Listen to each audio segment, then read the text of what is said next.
Oke anak-anak, kita mulai pembelajaran kita, yaitu kedudukan titik, garis, dan bidang dalam ruang. Yang pertama, kedudukan titik terhadap garis.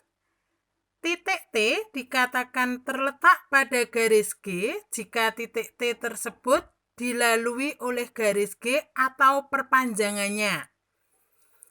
Titik T dikatakan di luar garis G jika titik T tersebut tidak dilalui oleh garis G ataupun perpanjangannya. Kemudian yang kedua, kedudukan titik terhadap bidang. Titik T dikatakan terletak pada bidang H jika titik T tersebut dapat dilalui oleh bidang H atau perluasannya.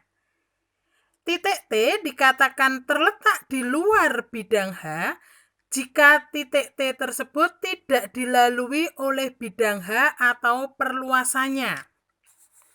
Kemudian yang ketiga adalah kedudukan garis terhadap garis lain.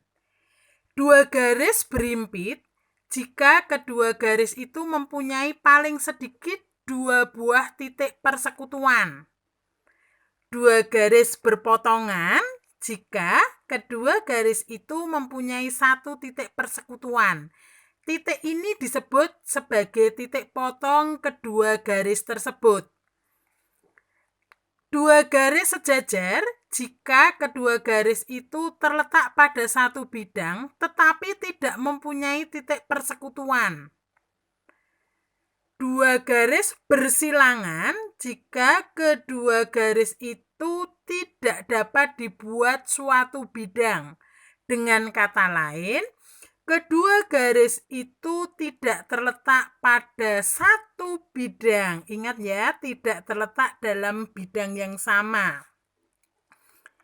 Yang keempat adalah kedudukan garis terhadap bidang. Garis terletak pada bidang jika terdapat minimal dua buah titik yang terletak pada garis dan juga terletak pada bidang. Dengan kata lain, terdapat dua buah titik persekutuan antara garis dan bidang. Garis sejajar bidang jika garis dan bidang tidak mempunyai titik persekutuan, walaupun garis itu diperpanjang dan bidang itu diperluas. Garis menembus bidang jika dan hanya jika terdapat satu titik persekutuan antara garis dan bidang. Titik persekutuan ini yang disebut sebagai titik tembusnya. Berikutnya yang kelima atau yang terakhir adalah kedudukan bidang terhadap bidang lain.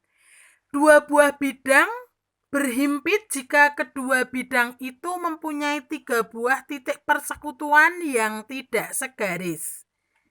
Dua buah bidang sejajar jika kedua bidang itu tidak mempunyai titik persekutuan walaupun diperluas bidangnya.